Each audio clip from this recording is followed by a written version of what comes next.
And greetings, everybody. It is news day for JP, and the JP version is not completely dead yet. Not yet. So the 15th will be the update day this time, and we will be getting not that. Where is it? Version 10.4. Yeah, you saw the character news already, of course. It's on the video descriptor image, so we'll get to that in a second. But anyway, so this time around, 10.4, not too terribly much in the way of updates. Mostly what we are looking at is, your standard update. It's supposed to take the usual 5 hours, so we're back to the normal stuff here. Talk a little bit more about that in a second. Let's get the newer news, and then I'll come back and recap it in a second. All right, so 6-star equipment. There's only 2 pieces of equipment this time. The Gospel Sword, as well as the Bloody Lapras. Those are the 2 pieces of equipment that are getting upgraded, so cool. See if those upgrades are worth a little, actually worth doing. Next up, story update. The next chapter will be beginning. Chapter 10-1. Makes me wonder if we are getting close the end of book 3. I personally would love to see the end of book 3. We could finally get away from the weapon. It was cool for a while, but it's kind of been around for maybe a bit too long. And can't really talk about anything else before jumping in and talking about the obvious. Big news, always the unit is the big news. So let's take a look at what we have here. And this time around, it is Lilyth's turn for a new version of herself, a 70 cost version, which is kind of nice. It's a break from 100s, but we're still getting permanent units. So that's good. It's good that we will finally see that. All right.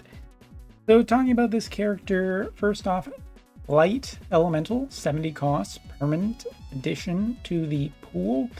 We are looking at a new main job called Saber Knight, which I'm sure will appear on other units in the near future, as well as Pugilist and Paladin. Paladin being a generally good job. Still, I would argue, Pugilist, fine, I guess. I'm not too terribly excited. But from what we can gather or garner from this initial card, this is a very single target physical attack unit, and a slashing one to boot. So first off, Limit Burst. Shattered Earth, which is kind of funny because actually in SOC there's supposed to be Scorched Earth. Earth is just getting wrecked all over the place. Anyway, Shattered Earth reduces the defense of up to 2 targets for 3 turns, deals 2 consecutive damage, and reduces physical and slashing attack resistance penetration rate for 3 turns. And before we go any further, so it's a single target, it's a choose 2 units thing, which I like. I actually like these abilities. I wish there were a little bit more. It feels like more AoE characters lately, but it's good to see it here. What's interesting about this is it's pretty much looking to be one of her highest range abilities. It means that Limit Burst is almost always going to get triggered, and it's kind of nice for this unit because you're reducing slashing type units on the opposing side from dealing too terribly much damage to you. You're also kind of upping your offense, so it's a kind of a double whammy here. That's pretty good. Second ability, Dual Crush, another select 2 targets, increases own single target attack resistance penetration rate for 3 turns, then deals damage large, and greatly reduces slashing power for 3 turns. So again, similar to her Limit Burst here, it's pretty offensively strong, but also does a little bit defensive wise too. It's dealing large damage. The Limit Burst is doing like extremely large damage, which basically means that her mods are looking on the positive side for this. I'm a little concerned that this ability will always trigger second, meaning that you're basically getting a defense down first before you're getting the single target resistance penetration, which feels a little concerning, but maybe it's okay. And testing will find out. And last but not least is her Sword's Night Belief. When the user is incapacitated, activates a re-raise effect that automatically re-raises with minimal HP. Additional effect: when re-raise is in effect, defense penetration rate is increased, AP consumption is decreased, the target's debuff resistance rate is reduced before attacking, and when an attack hits, the effect of reducing the target's slashing attack power for 3 turns is granted, and when an attack hits, the effect of sealing the removal of re-raise for 3 turns, which is pretty good. I mean, so this ability is always going to be one of the ones I think that's going to trigger first. So you can protect your re-raise quite nicely with a long range limit burst and other units re-raise, which is pretty good. Of course, curse, it'll depend, I think, partially if this unit has good curse resistance. Like, taking a look at her, she is a light elemental slashing character, which means that she could fit quite nicely, obviously, with Cypher, which I think is pretty major. She is part of the, what is it? I think the vision card had the details, but she's part of the warrior group, which I do believe Cypher is part of. Either way, I mean, with slashing BC, she'll be generally pretty synergistic with him. And at a 70 cost, if her performance is quite high enough, maybe there is a case where Resnick could protect both of those characters, having like decent healing power for yourself and not good healing power for your opponent. Could be, and that would only be a 270 cost, which isn't the worst, most expensive team I've ever heard of. So could be just generally good enough. Either way, Lilyth is interesting. I would say this also because of some of the more recent 70 costs.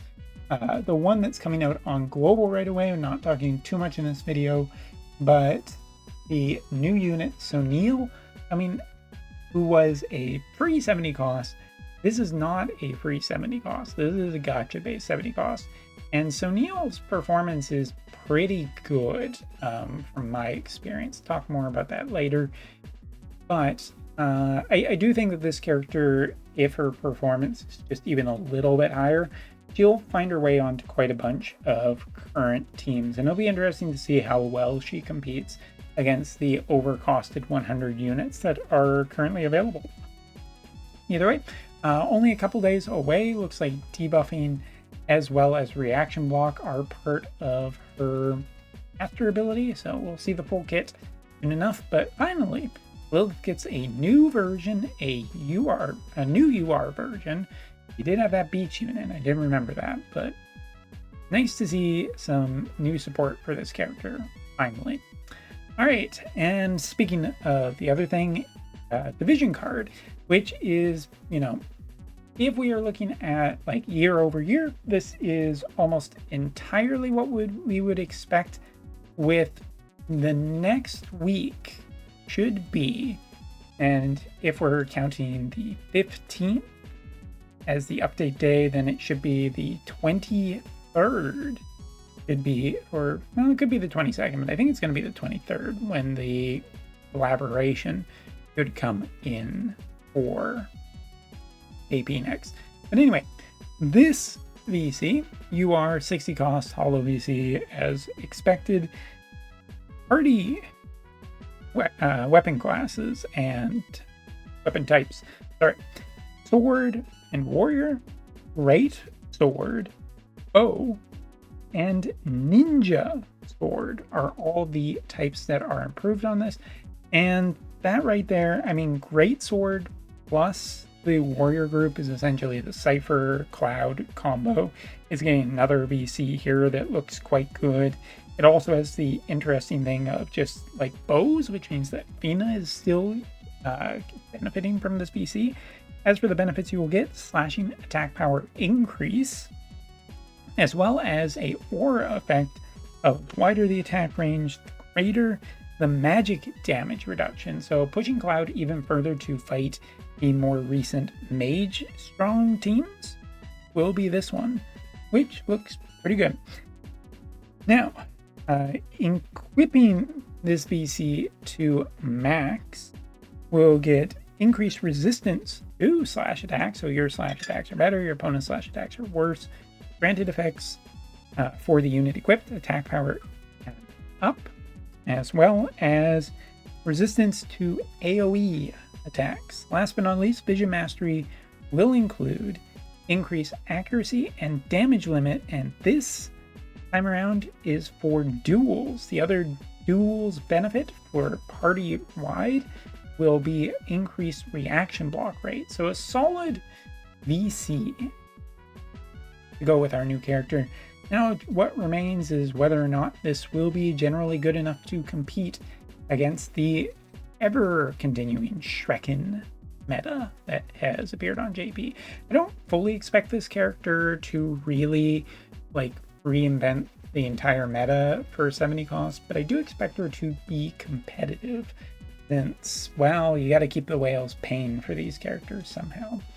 Either way, I think the VC, the collaboration character the following week, or the collaboration the following week, which could be a new collaboration as well, or at least a much bigger part of a previous existing collab, could be more meta changing. Otherwise than that, new sword for Lilyth, as well as Lilyth-like characters probably. And yeah, the update version, swinging back around to that to close out the video. This time around, one of the big things, you can automatically receive daily rewards. You don't need to collect them anymore. Great, all that stamina will just come right to your inbox. Cool. And not only that, guilds and barracks can now simultaneously earn JP and unit fragments, something that should have happened years ago, because at this point it's really not that impressive given how many resources most players have. This is just probably something that should have happened much sooner. Oh well, don't look a gift horse in the mouth. Anyway, thanks so much for watching. Hopefully you enjoyed this, and we'll be doing the global news in the next video. Take care.